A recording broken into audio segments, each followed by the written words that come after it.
up of a couple of parts is directed to you, Robert, Marnie Baker and Jackie Hay. I note recently that the Federal Court has stripped the Bendigo Bank of its right to misdescribe itself as a community bank.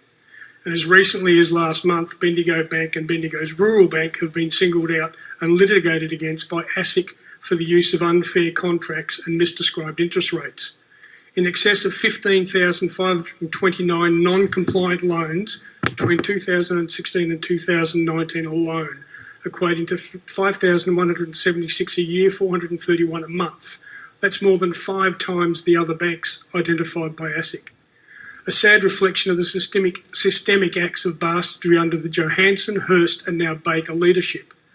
ASIC have since been alerted to your unfair contracts, which predate 2016 by another 16 years, potentially another 84,000 non-compliant loans. I draw particular attention to one of the many documents identified by ASIC, that being your standard Memorandum of Common Provisions, which intentionally and deliberately empowers Bendigo Bank to engineer defaults where they do not exist and to then simply go through the motions of serving the default notice with the express intention of ensuring that the mortgagor does not receive that notice. What I'd like to know is, how does Bendigo Bank propose to redress the predatory actions taken by the past leadership under this oppressive regime? 1. 2, what will it cost us as shareholders? And directed to Mrs. Hay, are you going to right the wrongs of the Johansson, Hurst and Baker dynasty and provide redress for the past chairs and boards' abhorrent mistreatment of long-term customers of Bendigo and Rural Bank? And will you steer Bendigo in a proper and ethical direction when it comes to the treatment of small, medium enterprise and family customers? Thank you, Mr. Wilde. So community banks, it's true that the Court of First Instance said that we had no right to register a trademark in relation to community banks. It didn't say we couldn't call ourselves or our partners community banks. No, but You've then raised a whole lot of issues about other litigation that's going on in relation to unfair contracts. Yep. That is, as you say, in front of the courts. These are contracts, terms of which were written some time ago. And still exist. Not under those terms. When were they changed? Some time ago. Okay.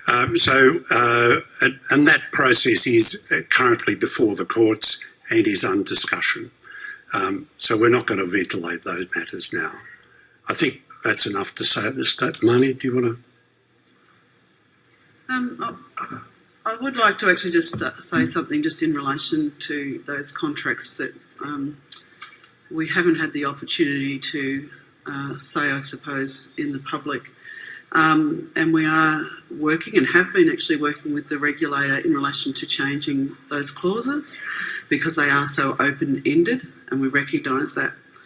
But it's also, whenever you do look at anything from a litigious context, you need to take into account the culture of an organisation as well. And we can look back in relation to the contracts that we're going through the court about at the moment and can feel quite comfortable to say the only times that those clauses have been enacted for borrowers has been to enable the reduction of an interest rate or the waiver of a fee for the borrower. So to reinstate those borrowers would mean that they would be disadvantaged borrowers. So there's a lot more detail behind this that we're working through with the regulator at the moment. Marty, you know that's false. Thanks, Marnie.